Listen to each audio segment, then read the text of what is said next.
नमस्कार साथियों, ऑब्जेक्टिव प्रश्न धारा पीढ़ी पर मैं CR देवासी आप सभी का स्वागत करता हूं। अपने जो 2100 प्रश्नों का कारवा शुरू किया था, उस 2100 प्रश्नों के कारवा को आगे बढ़ाते हुए अपन लास्ट जो क्लास हुई थी, उस लास्ट क्लास में राजस्थान की चित्रकला के बारे में जो पहला भाग है वो अपन पढ़ चुके हैं। उसके बारे में जो जितने भी क्वेश्चन थे उस क्लास से समय जो आए थे उनको अपन सॉल्व कर चुके हैं। तो आज अपन दूसरी जो क्लास है सेकंड क्लास से मैं इसी चित्रकला का पार्ट 2 है उसको सॉल्व करने का प्रयास करेंगे और जितनी भी होगी मैक्सिमम से मैक्सिमम व्याख्या और मैक्सिमम से मैक्सिमम फैक्ट आपको उपलब्ध करवाने का प्रयास किया जाएगा। चलिए तो शुरू करते हैं। पहला प्रश्न, फर्स्ट क्वेश्चन, बूंदीगढ़ पैलेस में चित्रशाला का निर्माण किसने करवाया? बूंदीगढ़ पैलेस में चित्रशाला का निर्माण किसने करवाया?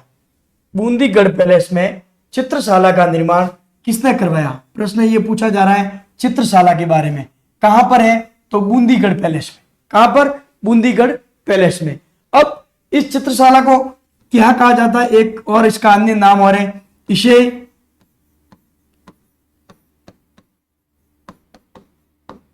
भित्ति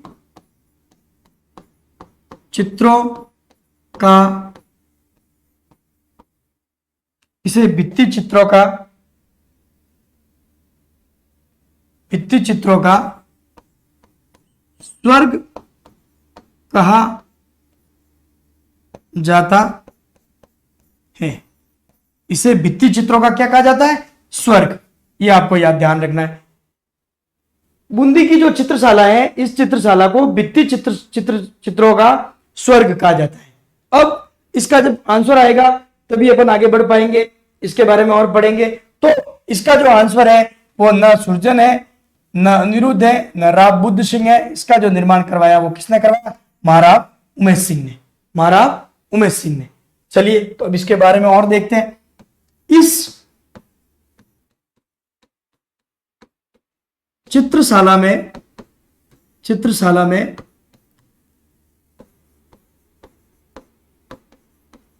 सर्वाधिक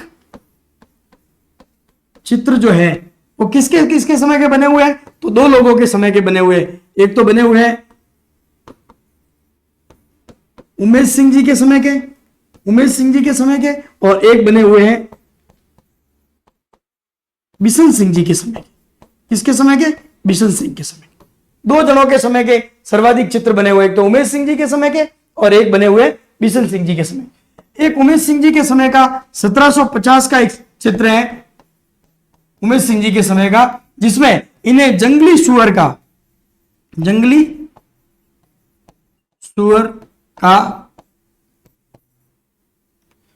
सुअर का शिकार करते हुए बताया गया है। जंगली सुअर का शिकार करते हुए बताया गया है। चलिए देखो इस प्रश्न से संबंधित सारे फैक्ट। चित्रशाला क्या है? इसे भित्ति चित्रों का क्या कहा जाता है? स्वर्ग कहा जाता है। भित्ति चित्रों का क्या कहा जाता है? स्वर्ग कहा जाता है। सर्वाधिक, इस चित्रशाला में सर्वाधिक चित्र किसके समय के? तो उमेश सिंह और बिशन सिंह के समय के। और प्रसिद्ध चित्र जो है वो कौन सा चित्र है?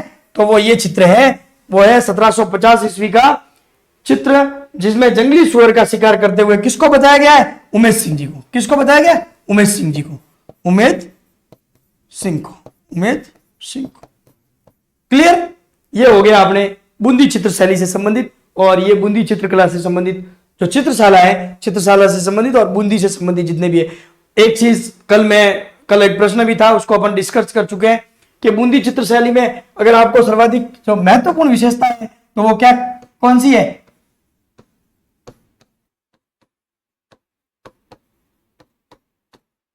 पशु पक्षियों का चित्रण।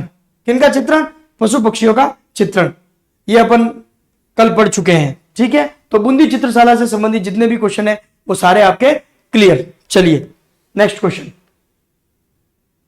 कोटा के किस शासक का काल कोटा चित्र शैली का उत्कृष्ट काल कहलाता है?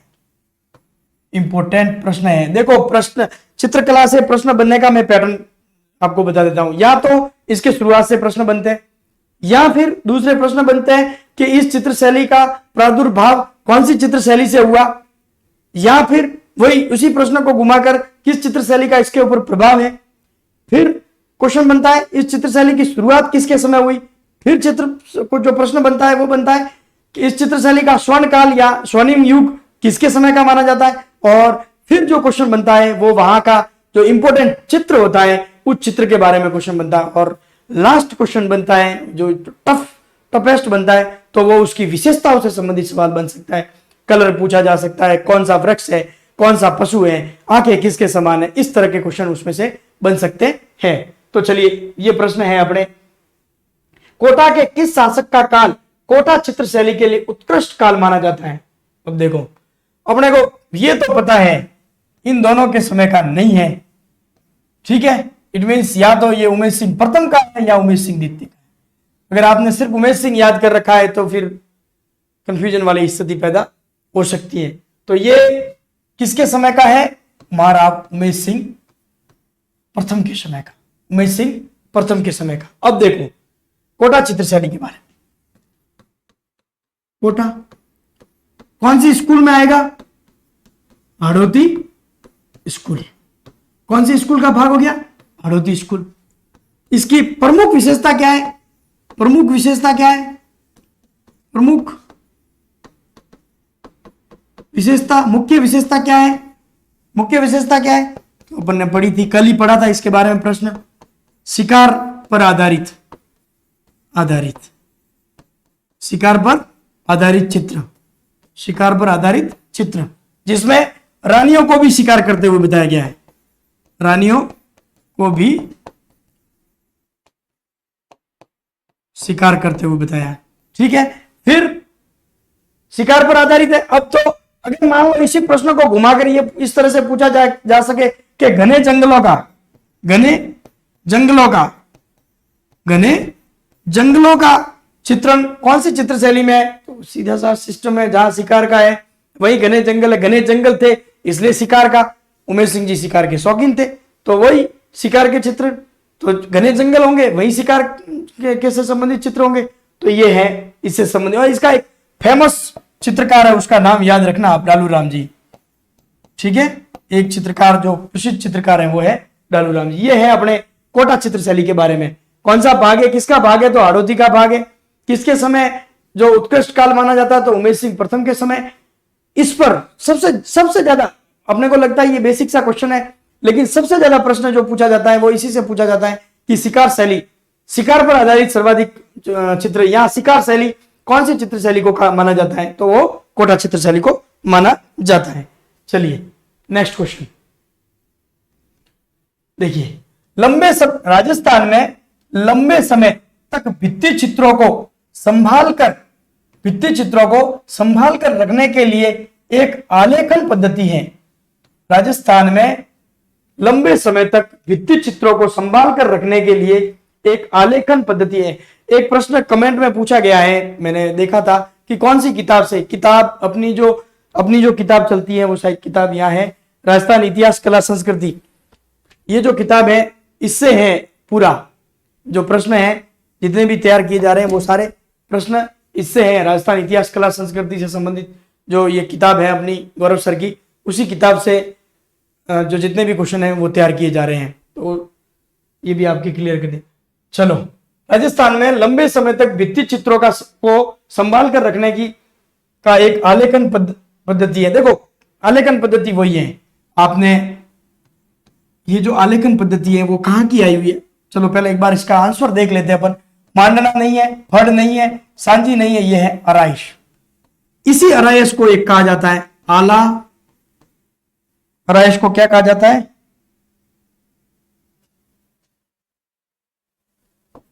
आला, आला, आला गीला, आला गीला। अब देखो, अब इससे आपको याद रखना गीला, ठीक है। अब ये चित्रकारी क्या होती है, तो गीले प्लास्टर पर, प्लास्टर पर, कैसे प्लास्टर पर, गीले प्लास्टर पर, गीले प्लास्टर पर जो चित्र बनाए जाते हैं उसे क्या कहा जाता है, अराइस या आला गीला। अब इसका जो मूल नाम या जो प्रचलित नाम है वो फ्रेस्को बुनो, अपन ने पढ़ा होगा। ये कहां से आई है? ये जो आला गीला पद्धति है या अराइस पद्धति है जो राजस्थान में कहलाती है, ये कहां, किस देश की देन है? तो ये आपको ध्यान रखना है, ये इटली की देन है। कहां की देन है? इटली की देन है। ये अराइस और आला गीला का प्रचलन या इसका जो विस्तार है वो सर्वाधिक दो मुगल बादशाहों के समय ज्यादा हुआ है, अकबर के समय और जहांगीर के समय। अकबर के समय और जहांगीर के समय इन जो ये अराइस और आला गीला है, इनका जो विस्तार है वो सर्वाधिक हुआ है। तो आप ये ध्यान रखें, क्वेश्चन यही है, राजस्थान में लंबे समय तक भित्ति चित्रों को संभाल कर रखने के लिए कौन सी आलेखन पद्धति प्रयोग में ली जाती है? तो वो अराइस है। अराइस या उसे आला गीला भी कहा जाता है। गीला से आपको याद रखना है, गीले प्लास्टर पर जो चित्र बनाए जाते हैं, गीले प्लास्टर पर चित्र बनाए जाते हैं, उसे क्या कहा जाता है? अराइस या आला गीला कहा जाता है। ये कहाँ की है, कहाँ से मतलब शुरू हुई थी या कहाँ, किस देश की देन है? तो ये इटली की देन है। कहाँ की देन है? ये इटली की देन है। चलिए नेक्स्ट क्वेश्चन। हाँ, बहुत अच्छा प्रश्न है। सुम्मेलित कीजिए, सुम्मेलित कीजिए। देखिए आप लोग,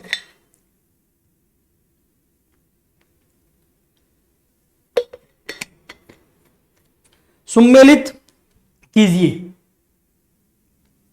तिजारा चित्र शैली जो है उससे संबंधित चित्रकार कौन कौन है? अलवर चित्र शैली से संबंधित चित्रकार कौन कौन से? अलवर से संबंधित कौन कौन से? जयपुर से संबंधित कौन कौन से? और किशनगढ़ से संबंधित कौन कौन से? अब देखो, कल अपन ने जो पढ़ा था टॉपिक, उसके हिसाब से अपने को एक पता है, आदमकद चित्रों के लिए कौन फेमस है? साहिब राव। पहला चित्र आदमकद पर आधारित कौन सा था? ईश्वरी सिंह का। किसने बनाया था? साहिब राव ने बनाया था। इसका मतलब जयपुर जो है, जयपुर से संबंधित ये रहा साहिब राव। जयपुर से संबंधित कौन है? साहिब राव। इसका मतलब एक तो ये बैठ गया। अब यानी सी का दूसरा, तो सी का दूसरा यहां पे भी है और सी का दूसरा यहां पे भी है।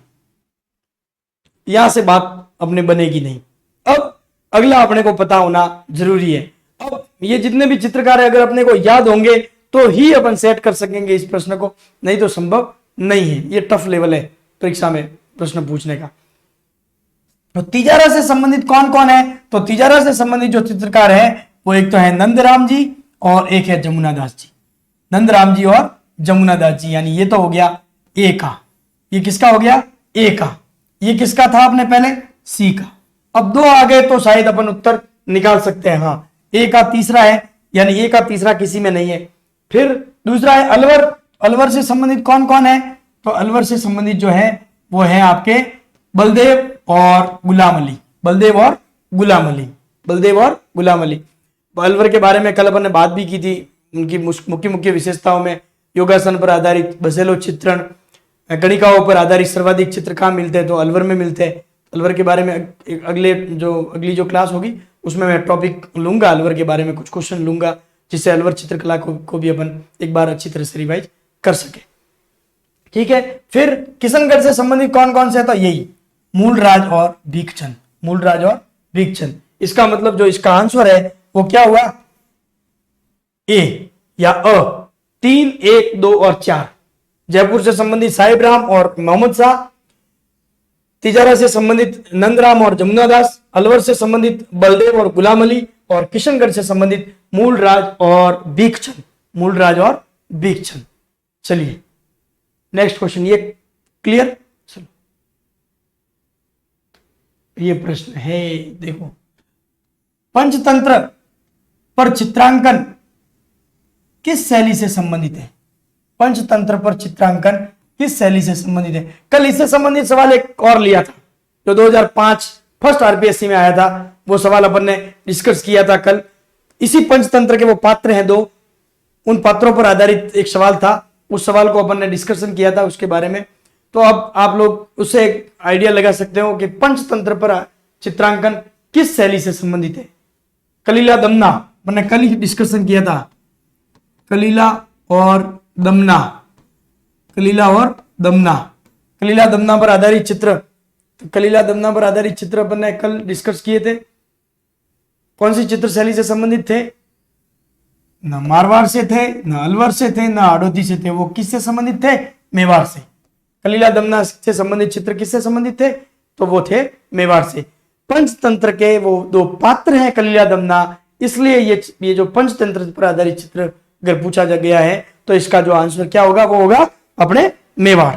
क्या होगा? मेवाड़। चलो नेक्स्ट क्वेश्चन। चावंड चित्रकला का स्वर्ण काल इंपॉर्टेंट है, आप ये ध्यान रखें, किसके समय को माना जाता है? चावंड चित्रकला का स्वर्ण काल माना है। प्रश्न में क्या पूछा गया है? स्वर्ण काल, न कि चावंड चित्रकला की शुरुआत किसके समय हुई, यह आप ध्यान रखें।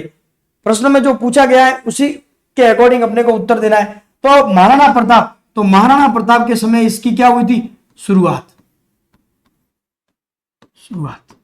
महाराणा प्रताप के समय क्या हुई थी? इसकी चावंड चित्रशैली की क्या हुई थी? शुरुआत।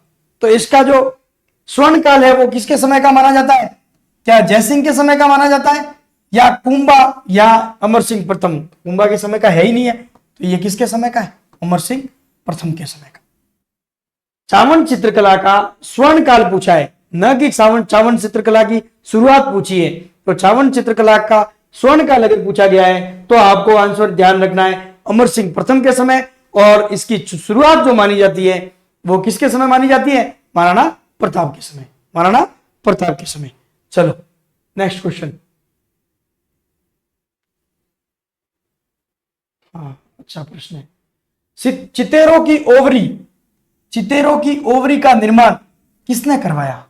चितेरों की ओवरी का निर्माण किसने करवाया? महाराणा कुंभा ने, महाराणा प्रताप ने, महाराणा जगत सिंह प्रथम ने, या महाराणा अमर सिंह प्रथम ने? चितेरों की ओवरी का निर्माण किसने करवाया? पहले तो ये चितेरों की ओवरी है क्या है? चितेरों की ओवरी है क्या है? तो ये एक चित्रशाला है। क्या है? चित्रशाला। एक चित्रशाला अपन ने पहले ही पढ़ी है, उमेश सिंह ने बनाई थी बूंदी में। ये एक अलग और चित्रशाला है, चितेरों की ओवरी। इसका और क्या नाम है? अन्य नाम क्या है? अन्य नाम इसको किस नाम से जाना जाता है? अन्य नाम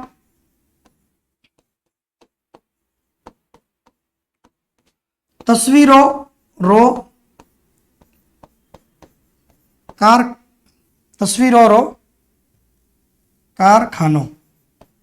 तस्वीरों रो कारखानों। चित्रों की ओवरी को और क्या कहा जाता है? तस्वीरों रो कारखानों। या चित्रशाला की जगह आपको कभी यह भी प्रश्न में पूछा जा सकता है, ये चित्रकला स्कूल, ऐसा भी पूछा जा सकता है। तो इसके लिए भी आप तैयार रहे। चित्रशाला कहो या चित्रकला स्कूल भी अगर पूछा जाता है, या स्कूल भी पूछा जा सकता है कि चित्रकला से संबंधित स्कूल, तस्वीरों और कारखानों का निर्माण किसने करवाया, या चित्रशाला से संबंधित स्कूल उदयपुर में स्थित चित्रशाला से संबंधित स्कूल कौन सी है? तो यही तस्वीरों और कारखानों या चित्रों की ओवरी। तो ये कहां पर स्थित है? तो ये अपने स्थित है उदयपुर में। कहां पर स्थित है? उदयपुर में। ये ऑप्शन देख के आप लगभग अंदाज लगा सकते हो कि ये कहां से संबंधित हो सकती है। अब इसका निर्माण किसने करवाया, इसको किसने बनाया? तो इसको जो बनाया था वो बनाया था आपके जगत सिंह प्रथम ने। जगत सिंह प्रथम ने। चित्रों की ओवरी से संबंधित सारे क्वेश्चन क्लियर। चित्रों की ओवरी क्या है? एक चित्रशाला है या एक स्कूल है? इसका अन्य नाम क्या है? तस्वीरों और कारखानों। ये कहां पर? उदयपुर। और इसका निर्माण किसने करवाया? तो जगत सिंह प्रथम ने। इससे संबंधित जितने भी क्वेश्चन है वो सारे आपके क्लियर। ठीक है, चलिए नेक्स्ट क्वेश्चन। ऊंटों का ब्यूटिशियन, ब्यूटी पार्लर वाले, ऊंटों के ब्यूटी पार्लर वाले या ब्यूटिशियन कौन कहलाता है? ठीक है, ऊंटों को सजाने वाला या ऊंटों को जो सजावट ऊंटों के ऊपर करते हैं, एक तो उस्ताद, बीकानेर वाले उस्ताद जो है, उस्ताद फैमिली वो है, वो तो उनके ऊपर जो कलाकारी वो है, उनके लिए मोमबत्ती वगैरह वो, ये अपने है कि ऊंटों का ब्यूटिशियन कहलाता है गोवर्धन लाल बाबा, अशोक शिवानी, परमानंद चोयल, या सौभागमल गहलोत। सौभागमल गहलोत। ऊंटों का ब्यूटिशियन, ऊंटों का ब्यूटिशियन किसे माना जाता है? आप लोगों के आंसर आ गए होंगे। इसका आंसर है, ये सीधा सीधा प्रश्न है, इसमें कोई व्याख्या वगैरह कुछ नहीं है, सीधा सीधा प्रश्न है। तो ऊंटों का ब्यूटिशियन जो है वो है अशोक शिवानी। इन्हें अशोक टोंक भी कहा जाता है। किसी किताब में इनका नाम क्या मिलेगा आपको? अशोक टांक भी मिल सकता है। ये कहाँ के रहने वाले हैं? तो ये रहने वाले अपने पुष्कर के। कहां के रहने वाले? पुष्कर के। ऊंटों के का ब्यूटिशियन कौन कहलाता है? तो अशोक शिवानी या अशोक टाक। कहां के रहने वाले? तो ये रहने वाले हैं पुष्कर के। कहां के रहने वाले? पुष्कर के। चलो अगला क्वेश्चन, सीधे सीधे प्रश्न है। अब जिन जिन जिन चित्र शैलियों पर मेवाड़ वगैरह जिनके बारे में अपन डिस्कशन कर चुके हैं उनसे संबंधित सीधे सीधे सवाल है।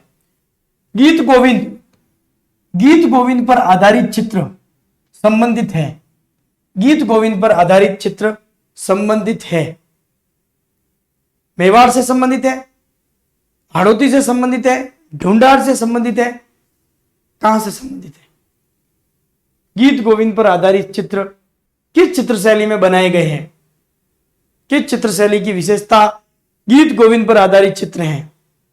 किसी भी तरह से पूछो प्रश्न वो एक ही है। तो गीत गोविंद पर आधारित जो चित्र है वो क्या ढूंढाड़ से है? नहीं। हाड़ौती से है? नहीं। मारवाड़ से है? नहीं। तो वो कहां से संबंधित है? मेवाड़ से। कहां से संबंधित है? मेवाड़ से। गीत गोविंद पर आधारित चित्र कहां से संबंधित है? तो वो संबंधित है अपने मेवाड़ से। कहां से संबंधित है? मेवाड़ से। चलो अगला प्रश्न। हाँ आगे पहुंच गए भाई। जो प्रश्न मैंने अभी थोड़ी देर पहले बात की वही। भित्ति चित्रों में के उस्ताद, भित्ति चित्रों के उस्ताद कहे जाने वाले चित्रकारों के का संबंध है। भित्ति चित्रों के उस्ताद कहे जाने वाले, भित्ति चित्रों के उस्ताद कहे जाने वाले चित्रकारों का संबंध है। देखो पहले तो उस्ताद, उस्ताद जो शब्द है वो किससे बना है? उस्ता कलाकारों से। कौन से कलाकारों से? उस्ता। ये उस्ता कलाकार कहां से संबंधित है? तो ये अपने बीकानेर से संबंधित थे। बीकानेर से संबंधित थे। अब ये उस्ता कलाकार, उस्ताद कलाकार या उस्ता कलाकार क्या थे? तो ये मुगल चित्र जो होते थे, मुगल चित्रकला, मुगल चित्रकला में क्या थे? ये कुशल थे। मुगल चित्रकला में क्या है? कुशल थे। मुगल चित्रकला में कुशल थे। इन्होंने बीकानेर में चित्रकारी शुरू की। बीकानेर में ये उस्ता, और उस्ता से ये कुशल होने के पर अपने भी कहते हैं ये उस्ताद है, ये होशियार है। तो इनका उस्ता से क्या हो गया? उस्ताद। उस्ता से उस्ताद। अब ये सर्वाधिक प्रसिद्ध मतलब जो चित्रांकन किस चित्रांकन के लिए प्रसिद्ध है? तो ये भित्ति चित्रों के लिए। अब अगर देखो भित्ति चित्र अपन बूंदी में भी पढ़ रहे हैं, शेखावाटी में भी पढ़ रहे हैं और बीकानेर इस तरफ भी पढ़ रहे हैं। भित्ति चित्रों से संबंधित प्रत्येक फैक्ट के आधार पर क्वेश्चन पूछा जाएगा आपको। यहां ये पूछा गया है उस्ताद से संबंधित। तो उस्ताद भित्ति चित्रों के चित्रकारों को कहां पर कहा जाता है? तो वो एकमात्र जगह है, वो है बीकानेर। कहां पर है? बीकानेर। बीकानेर चित्रकारों की क्या विशेषता थी? एक मुख्य विशेषता क्या थी? बीकानेर के जो चित्रकार थे उन चित्रकारों की मुख्य विशेषता क्या थी? कई किताबों में ये भी लिखा हुआ है कि इस विशेषता के कारण इन्हें उस्ताद कहा जाता था। वो अपना नाम लिखते थे चित्र के नीचे। चित्र के नीचे क्या नाम लिखते थे? क्या करते थे? नाम और तिथि अंकित करते थे। नाम और तिथि, अपना नाम और तिथि, चित्र के नीचे अपना नाम और तिथि अंकित करते थे। तो उस्ताद, उस्ताद से उस्ताद, उस्ताद चित्रकार जो है वो कहां से संबंधित है? तो वो संबंधित है अपने बीकानेर से। और इन्हें उस्ताद क्यों? कि ये मुगल चित्र जो बनाए जाते थे, मुगल काल में जो चित्र या मुगल चित्र शैली से संबंधित जो चित्र थे वो बनाने में कुशल थे, उस्ताद थे, होशियार थे, इसलिए इन्हें क्या कहा जाने लगा? उस्ताद कहा जाने लगा। क्लियर? चलो नेक्स्ट क्वेश्चन। चलो ये क्वेश्चन कल मैंने रखा ही था, कल इस चित्र शैली के बारे में डिस्कशन कर लिया था, लेकिन इस क्वेश्चन को रखा था। क्यों रखने का एकमात्र कारण है कि ये प्रश्न अलग से एक बार पूछा गया है, इसलिए उसको अलग से ही मैं नेक्स्ट क्लास में ही रखना चाहता था, ताकि आज इसलिए इसको आज इस क्लास में आपके रखा गया है। श्रीधर अंधारे, श्रीधर अंधारे, अंधारे उन्होंने किसको उजाले में लाया? देखो किस चित्र शैली को प्रकाश में लाया या उजाले में लाया? श्रीधर अंधारे ने किस चित्र शैली को प्रकाश में लाया? देवगढ़ को, केलवा को, किशनगढ़ को या नाथद्वारा को? अब जिस चित्र शैली को लाया उस चित्र शैली के बारे में उसकी जो स्थापना है वो 1680 में द्वारिकादास चुंडावत, अपन कल पढ़ चुके हैं, द्वारिकादास चुंडावत ने की थी। किस किस का 3 चित्र शैलियों का प्रभाव था अपन ने कल पढ़ा है। एक तो ढूंढाड़, दूसरा मारवाड़ और तीसरा मेवाड़। तीसरा मेवाड़, 3 चित्र शैलियों का प्रभाव था इस पर, 3 चित्र शैलियों का प्रभाव था। तो वो कौन सी चित्र शैली है जिसको प्रकाश में लाया श्रीधर अंधारे ने? श्रीधर अंधारे ने कौन सी चित्र शैली को प्रकाश में लाया? तो वो चित्र शैली है देवगढ़। वो चित्र शैली है देवगढ़। तो देवगढ़ रियासत की स्थापना किसने की थी? द्वारिकादास ने की थी, द्वारिकादास चुंडावत ने की थी और 1680 में इसकी स्थापना की थी। इस पर ढूंढाड़, मारवाड़ और मेवाड़ तीनों चित्र शैलियों का प्रभाव है। चलो, राजस्थानी चित्रकला शैली का स्वर्णकाल माना जाता है। देखो, इसके बारे में एक ही व्यक्ति ने इसके बारे में स्पष्ट कमेंट किया है कि राजस्थानी चित्रकला का स्वर्णकाल माना जाता है। वो एक ही व्यक्ति, उसका नाम भी आप याद रख ले, भले रखना ही है कर भले क्या, कार्ले खंडेलवाल। कार्ले खंडेलवाल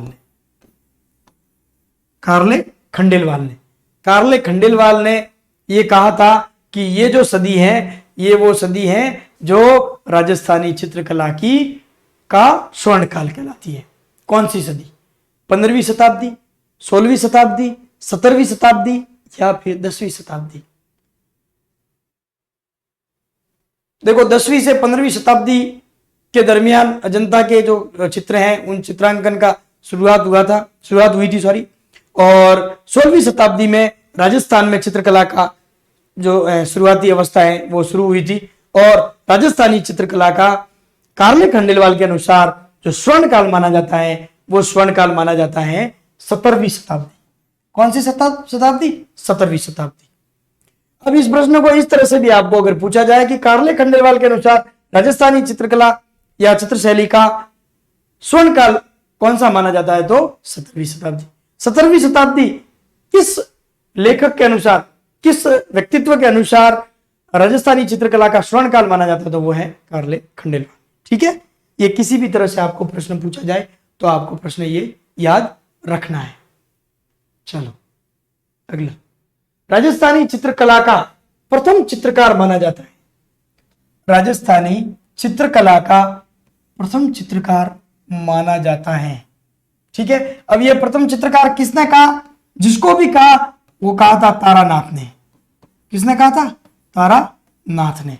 भारतीय इतिहास जब पढ़ते हैं तो समुद्रगुप्त वगैरह उनके बारे में तब पढ़ते हैं, तब तारानाथ को पढ़ा जाता है। तिब्बती थे, तिब्बती लामा थे ये तारानाथ। उन्होंने ये कहा था कि ये जो व्यक्ति हैं वो क्या है? भारतीय राजस्थानी चित्रकला का प्रथम चित्रकार है। अब देखो, इस थोड़ा देखते हैं इसका, ओबीडी करता है। नाथा जो है वो स्थापत्य कला से संबंधित है, पढ़ा भी है अपन ने। ठीक है, कमल चंद कौन थे? आपने एक किताब का नाम पढ़ा होगा, श्रावक प्रतिक्रमण चूर्णी। श्रावक प्रतिक्रमण चूर्णी तेज सिंह के समय लिखी गई थी, चित्रांकन किया गया था तेज सिंह के समय। इसमें जो चित्र की बनाए थे वो किसने बनाए थे? कमल चंद। किसने बनाए थे? कमल चंद। राजा रवि वर्मा ये कौन है? तो ये है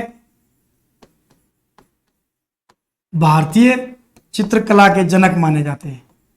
चित्रकला के जनक माने जाते हैं। राजा रवि वर्मा जो है वो भारतीय चित्रकला के क्या माने जाते हैं? जनक माने जाते हैं। अब 3 के बारे में अपन ने पढ़ लिया तो सीधे सीधा एक ही रहा, वो है श्रृंगधर। श्रृंगधर। अब प्रश्न और इससे डीप पूछा जाएगा कभी, अगर ये पूछा हुआ नहीं है अभी तक, मैंने तो नहीं देखा, हो सकता है कहीं पूछा हुआ हो। तो ये प्रश्न और कभी इससे भी डीप अगर यहां तक पूछेंगे और उसके बाद इससे भी डीप अगर पूछा जा सकता है तो इसका संबंध कौन सी चित्र शैली से है, तो आपको ये ध्यान रखना है। ये कहां से संबंधित थे? ये मारवाड़ से संबंधित थे। ये कहां से संबंधित थे? मारवाड़ से संबंधित थे। क्लियर? मारवाड़ से संबंधित श्रृंगधर जो है उन्हें राजस्थानी चित्रकला का प्रथम चित्रकार माना जाता है। किसने माना या किसने ये कोटेशन कहा? तो ये कहा था तारानाथ ने। क्लियर? चलो नेक्स्ट क्वेश्चन की तरफ बढ़ते हैं। हाँ, राजस्थानी चित्रकला का जनक माना जाता है। देखो मैंने क्लास शुरू की तभी आपको बताया था, शुरुआत में ही आपको ये बताया था कि किस किस पैटर्न से प्रश्न पूछे जाते हैं। तो ये फर्स्ट पैटर्न है।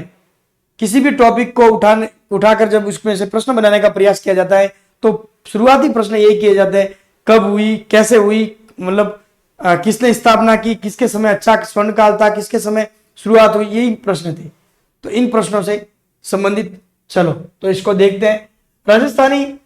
राजस्थान चित्रकला का जनक माना जाता है। देखो इनके बारे में अपन ने देख लिया, रवि वर्मा ये भारतीय चित्रकला के जनक माने जाते हैं, तो ये आंसर है नहीं। आनंद कुमार स्वामी कल ही अपन ने पढ़ा है, 1916 में किताब लिखी थी राजपूत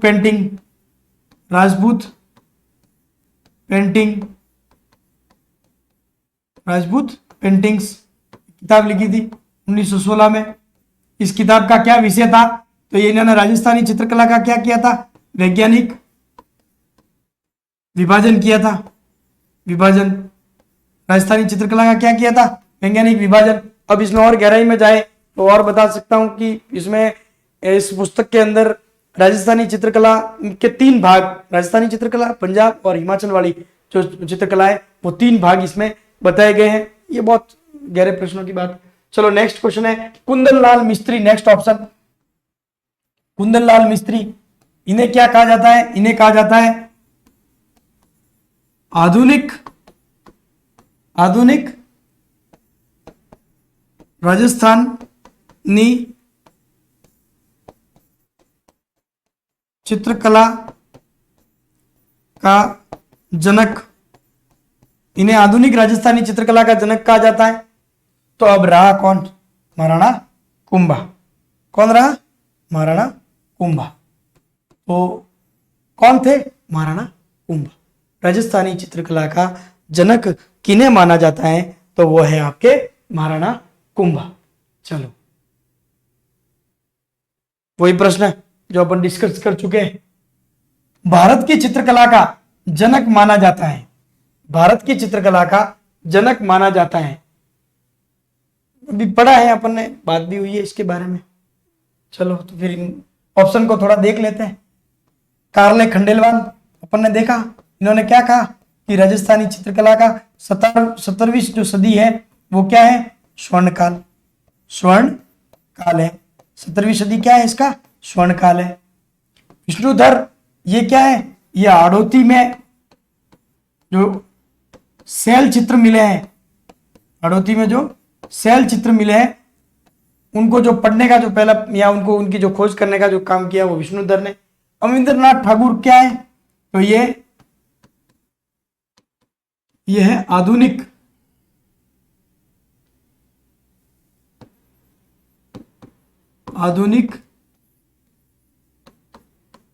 भारतीय